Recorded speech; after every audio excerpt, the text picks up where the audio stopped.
सबके पास एक छोटा सा मन है और वो खड़बड़ाता रहता है, इसलिए सब परेशान हैं। अपने अपने मन से सब परेशान हैं और दोष देते हैं कि हम पत्नी से परेशान हैं, पति से परेशान हैं, लड़के से परेशान हैं, पिता से परेशान हैं, भाई से, पड़ोसी से परेशान हैं और परेशान हैं अपने मन से। अगर हम दूसरे से परेशान हैं तो कोई उपाय नहीं है कि हमारी परेशानी शांत हो, क्योंकि दूसरे लोग जैसे चाहेंगे करेंगे और हम परेशान बने रहेंगे। सबके मुंह को हम बंद कर पाएंगे, लेकिन अगर अपने से परेशान हैं तो अपने को ठीक कर ले, परेशानी मिट जाए। हमारे जीवन की सफलता हमारे हाथ में है। दूसरे द्वारा हमें दुख मिलता है, ये बहुत बड़ा भ्रम है। दूसरे के जैसे गुण है, स्वभाव है, शक्ति है, योग्यता है, वैसे वो बरतता है। दुख तो अपने से है।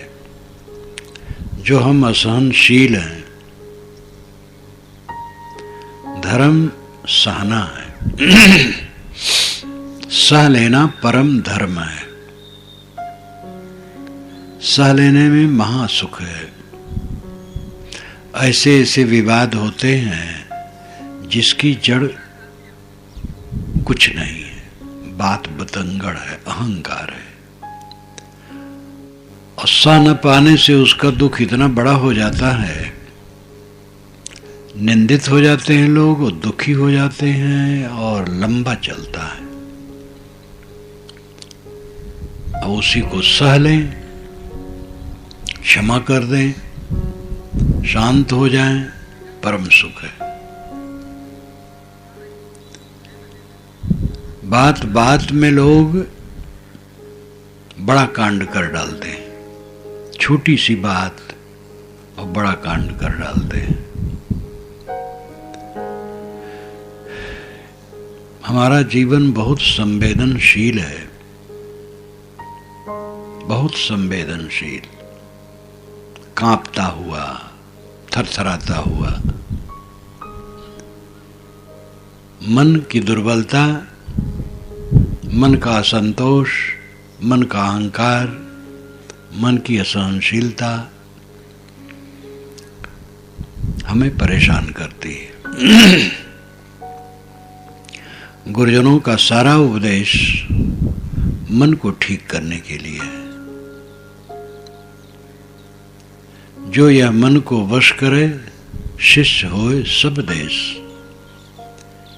जो आदमी अपने मन को वश में कर ले, उसका शिष्य सारा संसार हो गया। अपने मन को शिष्य बनावे। शिष्य का मतलब है जो शिक्षा माने, शासन माने। शासन शब्द से ही शिष्य शब्द बना हुआ लगता है। शासन का मतलब है उपदेश। वैसे सामान्य रूप में शासन का अर्थ होता है हुकूमत, लेकिन वो भी वही बात है। शासन का मतलब है शिक्षा, उपदेश। जो उपदेश माने वो शिष्य है और अपने मन को ऐसा बना ले कि हमारा उपदेश माने, हमारी सीख माने, मन बहे ना। मन शिष्य हो गया तो सारा संसार शिष्य हो गया, और मन विरोधी है तो सारा संसार अनुकूल हो तो भी हमें सुख नहीं मिल सकता। एक मन को वश में न करने से सारी पीड़ा है, और एक मन को वश में कर लेने से सारा आनंद है। इन बातों पर सबको सोचना चाहिए, देवियों को, देवताओं को, सबको।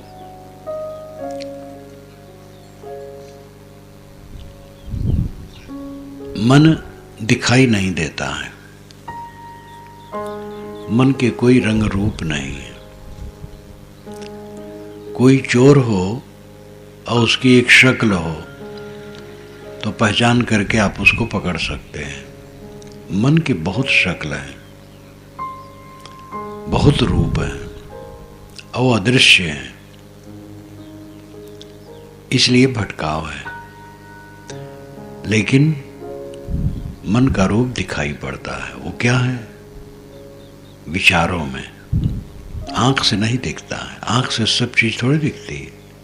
जो मैं बोलता हूं इसको आप आंख से कहां देखते हैं, लेकिन मानते हैं। अभी मैं गाली देने लगूं तो आप लोग नाखुश हो जाओगे। मैं कहूं कि आपने मेरी गाली को देखा तो कहेंगे देखे तो नहीं लेकिन सुने। तो सुनना भी देखना है। आपकी घरवाली ने कहा देखो सब्जी में नमक कैसा है, तो आंख से देखने का है, जीभ से देखने का है। जीभ से हम रस को देखते हैं, कान से शब्द को, नाक से गंध को और चाम से स्पर्श को।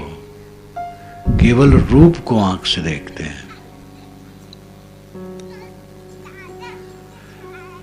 तो मन आंख से तो नहीं दिखाई देता है, लेकिन विचारों से साफ दिखाई देता है। जब मन परिस्थिति में गया तो इसको देख लो और उसको हटा लो। हमारी बहन बेटी मां के प्रति कोई खराब दृष्टि अपनाओ, हमें कितना कष्ट होगा। पर स्त्री किसी की मां है, किसी की बहन है, किसी की बेटी है, किसी की पत्नी है, और उसके प्रति हमारा मन अगर खराब हो रहा है तो कितना गलत है।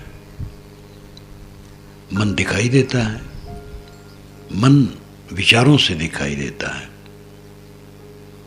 दूसरे के धन पर मन जाए, रोको। गलत चीज खाने पीने में जाए, रोको। मन हर समय दिखता है, वो विचारों में दिखता है। मन एक ऐसा दरवाजा है जिससे हम दुनिया में झांकते हैं। जैसे आप एक महल में हो ऊपर अटारी पर, और उसमें एक छेद हो, उस छेद से आप सड़क पर देखते हो और सड़क में पब्लिक चलती हो। अब आप वहीं से देख रहे हैं, और उस छेद को बंद कर दें तो कुछ नहीं दिखता है। इसी प्रकार ये शरीर एक अटारी है और इसमें मन एक छोटा सा छेद है। उसी के द्वारा हम पूरे संसार को देखते हैं, और उसी मन को बंद कर दो, बस मामला ठीक। अंतिम में तो ज्ञान की स्थिति है न देखना, न सुनना, न जानना। जब आप गाढ़ी नींद में जाते हैं तो कुछ देखते नहीं हैं, सुनते नहीं हैं, जानते नहीं हैं, इसलिए आपको कोई तकलीफ नहीं रहती है। जागते जागते जो कुछ नहीं देखता है, कुछ नहीं सुनता है, कुछ नहीं जानता है, वो महासुखी होता है। लेकिन बिना देखे सुने जाने चल नहीं सकता है, तो उसका मन ऐसा मच जाता है, वो देखते हुए नहीं देखता है, सुनते हुए नहीं सुनता है, जानते हुए नहीं जानता है। वो देखता है लेकिन कहीं मोह नहीं करता है, क्योंकि जिसमें मोह करो वो जैसा आज है वैसा कल नहीं रहेगा, मुरझा जाएगा। मोह करने के पहले आकर्षण होता है, मोह करके विकर्षण होता है। फिर जहां मोह करो वहीं से घृणा होती है। जिसको सीने से लगाओ, सीने से अलग करने मन होता है। इसलिए विवेकवान देखते हुए नहीं देखते हैं, सब नीरस समझते हैं। सुनते हुए नहीं सुनते हैं। अपनी प्रशंसा अगर कोई मेरी प्रशंसा करे उसका विचार है, कोई मेरी निंदा कर रहा उसका विचार है। विवेकवान दोनों को सुनते हुए नहीं सुनते हैं, उसमें क्षुब्ध नहीं होते हैं, और जानते हुए नहीं जानते हैं। जानते हैं कि लोग हमारी बुराई कर रहे हैं, हमारी प्रशंसा कर रहे हैं, लेकिन उनके मन में उनके प्रति मोह और बैर नहीं है।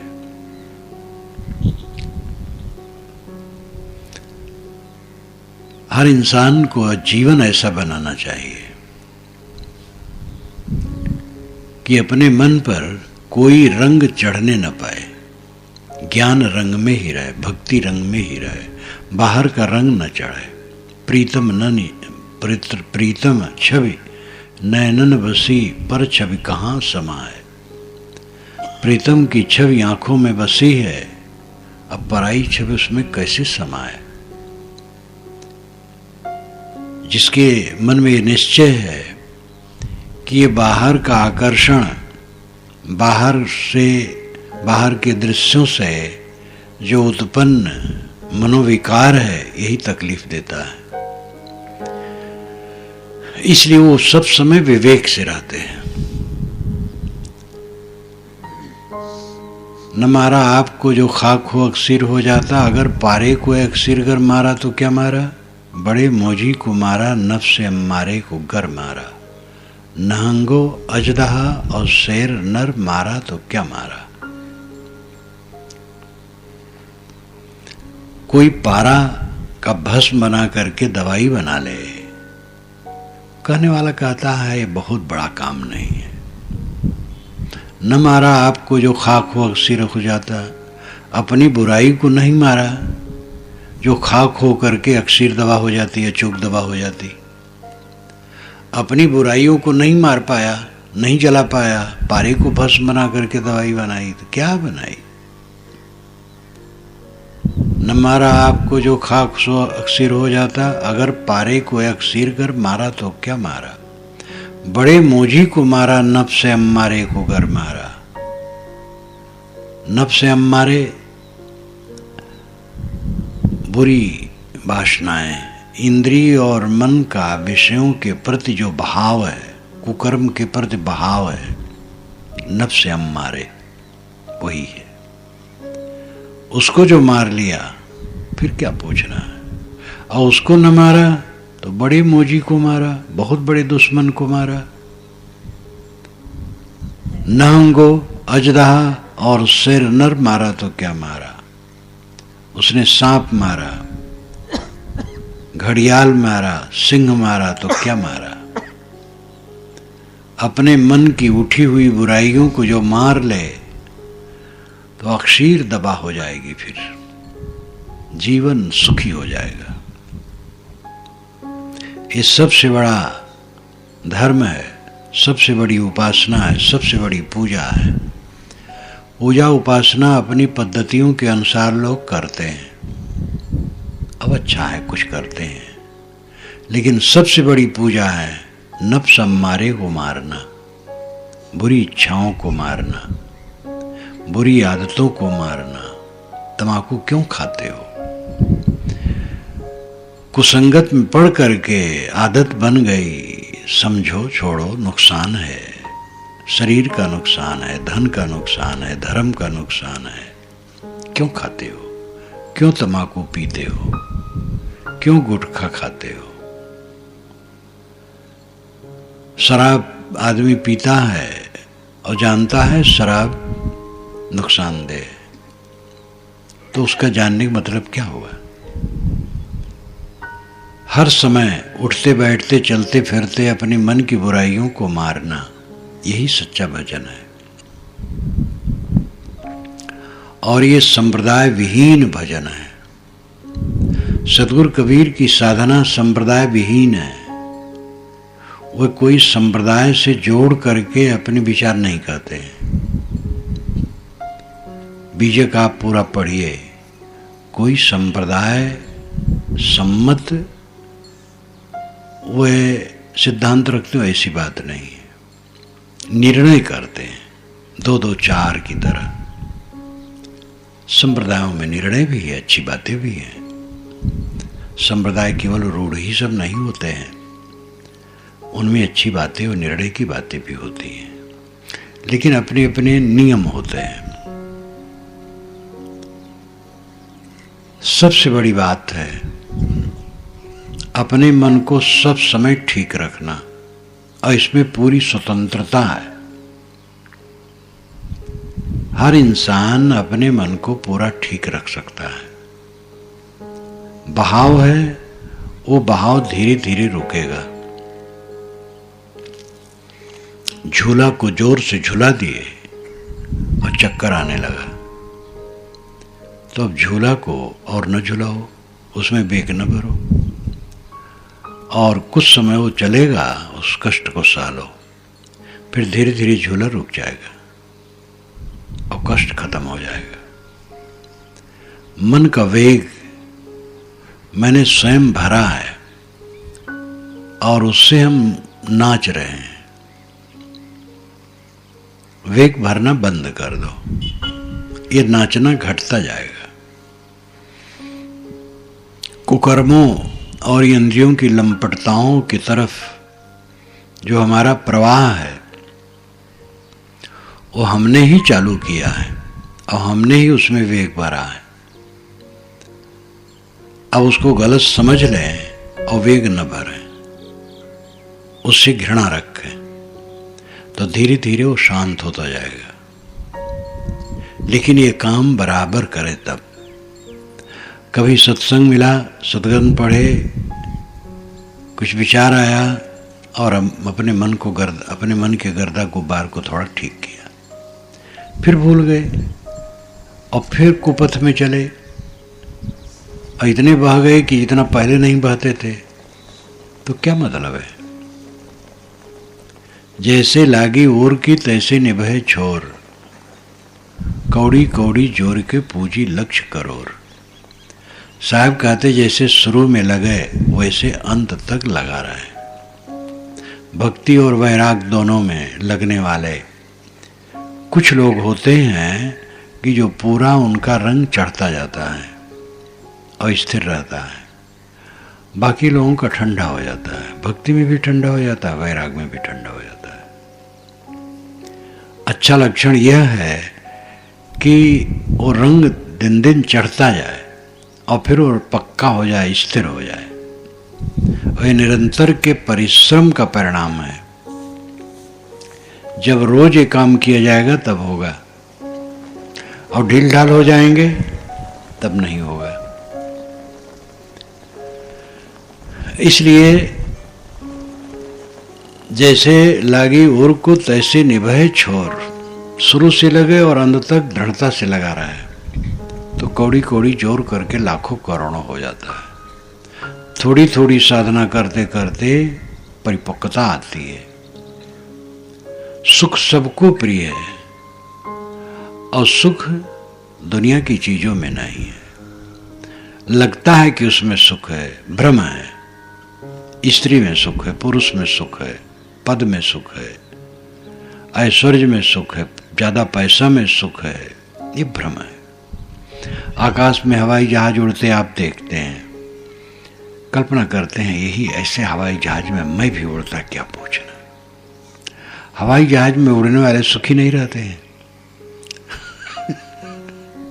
घुटते रहते हैं तमाम कामनाओं वासनाओं में।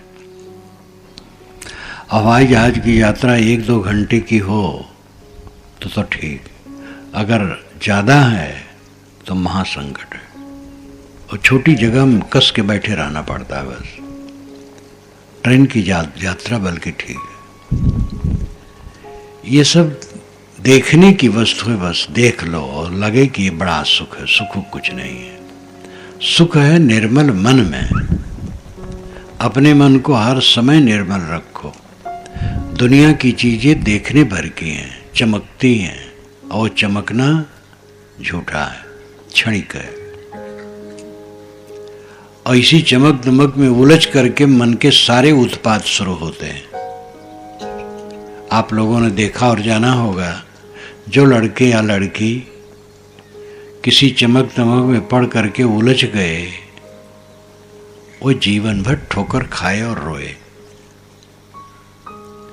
और जो अहंकार करके लड़ गए, बुजुर्ग हैं लेकिन अहंकार कर लिया और लड़ गए, तो केवल पछताए, केवल दुख भोगे। एक घटना है अयोध्या के पास की। ब्राह्मण परिवार है। उन्हीं में से एक ने अयोध्या के एक संत को, उनके गुरु थे वो, तो उन्होंने कुछ जमीन लिख दी थी दान में, तो वो उसका मुनाफा आकर के ले जाते थे। फिर एक बार सोचे कि हम इसके चक्कर में न पड़े, इसको हम बेच देना चाहते हैं, कोई ले लो और पैसा दे दो। तो दो फरीक थे, दोनों बड़े आदमी, यानी धनी आदमी। तो एक ने अपना काम बना लिया, उनसे मिल करके खरीद लिया। और गुरु की चीज, संतों की चीज तो सस्ते में ले ली जाती है। वो बेचारे सीधे साधे, जो उन कहे तो उन हो गया। तो तहसील में गए, लिखा लिए। दूसरे पक्ष के जो थे वो भी बड़े माइंड के आदमी और जबरदस्त, वे भी गए थे बाहर बैठ। उनका तो रोज मुकदमा रहता था, कचहरी में तो रोज रहते थे वो, तहसील में और जिला में। तो जब अंदर से लिखा के निकले वो, तो जो बैठे थे उनके हाथ को पकड़ के हाथ में हाथ मारे, कहे मैंने अब लिखा लिया, अब जो चाहो करो। वे लिखाना चाहते थे तो ये दांव लगा लिए। अब वो एक लड़ाईत आदमी मुकदमा दायर कर दिए। अब चला मुकदमा कई वर्ष तक। तो जिन्होंने लिखा लिया था और हाथ मारा था अपने विपक्षी को, हमसे कहते थे, और विद्वान थे वो। दूसरे तो उतने विद्वान नहीं थे, कढ़े थे, पढ़े नहीं थे, लेकिन जिन्होंने गलती की, हाथ मारा, वही विद्वान थे। कहे महाराज मैं अस्मिता में पड़ गया। अस्मिता कहते हैं अहंकार को। मैं अस्मिता में पड़ गया, लिखवा लिया था, खरीद लिया था, बस हो गया था। आता उनसे तो बातचीत होती तो बातचीत कर लेता, और कह देता भैया हमने लिखवा लिया है, आप भी हमारे सहयोगी बनिए। लेकिन हमने उनको चुनौती दे दी, उनके हाथ को पकड़ के हाथ में हाथ ताली लगाई और कहा अब जो चाहो कर लो। तो मुकदमा चल रहा है, उसमें मैं परेशान हूँ। ये मेरी अस्मिता ने मुझे बड़ा दुख दिया। विद्वान थे, समझदार थे, साधक भी थे एक दर्जे के, लेकिन अब साधकों में भी दर्जा तो होता है, साधक हैं लेकिन अहंकार है। तो बुजुर्ग लोग, विद्वान लोग, समझदार लोग भी अस्मिता में, अहंकार में पढ़ करके उलझ जाते हैं। इसलिए इसमें शिक्षित अशिक्षित का प्रसंग नहीं रहता है। अहंकार आया, मनोविकार आया, अब बाद में बह जाएगा। विवेकवान सब समय अपने आप को मानसिक शत्रुओं से घिरा देखता है, इसलिए वो सजग रहता है और सब तरफ से सावधानी बरतता है। मैंने शुरू किया था कि सबके पास नन्हा नन्हा मन है, छोटा छोटा, और वही सबको रुला रहा है। और उसी मन को जो ठीक कर लेता है वो परम सुखी हो जाता है, उसको कोई तकलीफ नहीं। अपने अपने मन को ठीक करो, यही गुरु का उपदेश है। समय ज्यादा हो गया है, इसलिए मैं अपनी वाणी को विराम देता हूँ। बोलिए सद्गुरु देव की जय।